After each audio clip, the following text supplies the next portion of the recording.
Ken, the headline of the game will be about Travis Boak 350. Yep. Was that an issue about milestone? But this one seems to carry even more responsibility, doesn't it? Or No, I don't know whether there's more. It's a great reflection for everyone that's been involved with Travis over the journey. It's been a great week already with some of the past players and stuff coming in on Wednesday. I think it was. I'm trying to get my week organised, and clearly there'll be a little bit more spoken about with Travis and his family and everything else in the build up to the game. But ultimately, Trav will just want the game to be played and he'll want victory for the club, and that's the most important thing. it's been a long journey. What do you think highlights the storyline of what this game's about for it? Oh, look, I don't know so much what this game's about, but the journeys. It's about incredible endurance almost to keep going and keep wanting to compete and at such a high level and look to improve every year. I think that's what sets him apart in some ways, and what he does is he always tries to better himself. And this game will, at the end of this game, it's like everything in footy with milestones. Their reflection pieces probably later, but for Trav, he'll be just happy to get out in the grass, I reckon, come Sunday afternoon. What's Trav done for you? endless list probably. It's been remarkable. He was he was the captain. When I first got to the football club, he shouldered a lot. He shouldered a responsibility with change when we come together, and we've been able to. And then he's been able to transition from being the captain to the next people and help and support them, all along supporting me. I'll be always grateful for Travis and what he's been able to do, and I've been lucky to be involved with the 240 odd games together, and it's going to be one of the special people in your life forever. We always talk about the remarkable player retention here. Trav made a big call 12 years ago. Yeah. How big a role do you think that played in the culture you've now set up? Yeah, ultimately, I think that was my point around what Trav done for the club at the end of last week's game. Was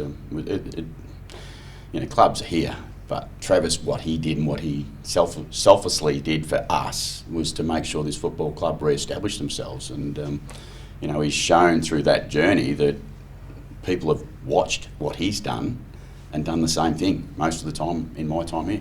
What's it say of Travis that he's just not an inspiration here, but when you hear opposition coaches say that they use him as a role model to their young players at other clubs? Yeah, well, I think as we do with all great players of the game, and Trav's one of the great players of the game, and we all reflect on all the greats in the game, and we use them at different stages, and Trav's entitled to be used, I would have thought, with what he's done in football. You've lost one through the concussion protocols. Is it as simple as 1 for 1 this week, or do you want to change a few other things up? No, I think it'll be pretty much 1 for 1 almost, and Frank will get his opportunity to come in and play a full game, and we look forward to him getting that chance. He's had an outstanding pre-season, as good as anyone through the whole summer, so I look forward to him getting an opportunity at the MCG. Does Ivan Solder have an extra step? Oh, look, everyone who plays against their old team for the first time, definitely there's something a little bit extra in there. I'm sure there'll be anxiety, there'll be nerves, there'll be want, there'll be all those sorts of things that will come up against him. He'll handle it, I think, really well. He's a really mature person, obviously, and he's got lots of experience, and he's got great respect for the Richmond Football Club and what they've done for him. So I'm sure once battle is done on Sunday afternoon, he'll reflect back with some of his great mates from the Richmond Football Club, but he'll know where his home is now. Could be fun to watch. He and Nank both like to throw their weight around. Could be well, ruckmen do. That's what they all do. They play competitive football, and I'm sure he's got unbelievable respect for Nank, and it'll be a real challenge for him coming up against one of the really good rucks in the competition. But he also made a decision based on how good Nank was to give himself a chance to become a number 1 ruck, and that's what he's done. So it's a milestone for you as well with your 250. How's it for you to sort of share a milestone, albeit different levels of games with Trav? I'm glad it's with Trav because it disappears, mine. It works out really well. So I'm grateful for the footy club and my time here at this football club. To have been around this long is an absolute honour, and it's not something that I take lightly, but it's something that at some stage down the track I'll reflect on what AFL coaching was. But ultimately this week, AFL coaching 250 means we need to get a win, and that's where I spend my time. How close is Mitch Georgiades to playing some football? He's emergency, so that makes him close. That means he's in the conversation. So we're very, very close with when Mitch will appear. So not sub or maybe sub? I said when Mitch will appear. We're at this stage of the of the new year, we are not declaring our sub until game day. Jace Bergman's also in that conversation. He's in that extended squad. Whether he gets named or not, how have you seen his pre-season? How far has he come along? Jake's been very unlucky not to be in the team too. I mean, the players that are keeping him out, Bogue's playing on a wing, Bergman's playing on a wing.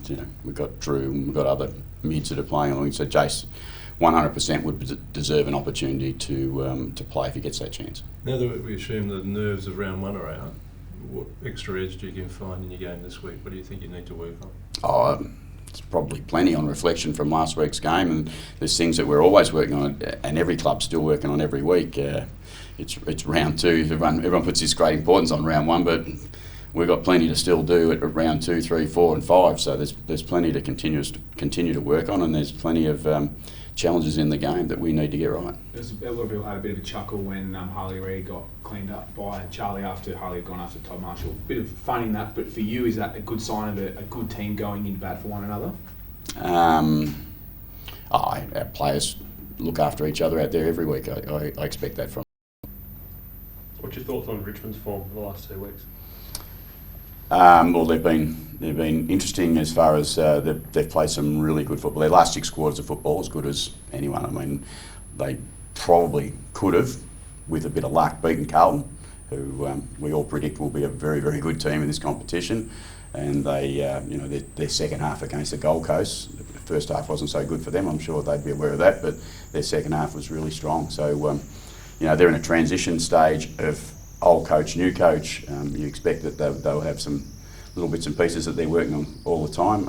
I expect their absolute best. They're a very good team. Go through the names. They're an outstanding team. They've got lots of good players. With the greatest respect to West Coast, at the start of a rebuild, will you learn a bit more about your team, do you think, on Sunday than perhaps in round one? No, I think AFL football gives you a great opportunity every week, and we don't discriminate against competition because it's so good and so even that you've got to be at your best every week. What you sometimes learn is that you've still got room to move, but also learn that you're doing some other stuff pretty well. So our challenge is to make sure we perform at our best this week, and it's so hard to say nothing, but we just need to win.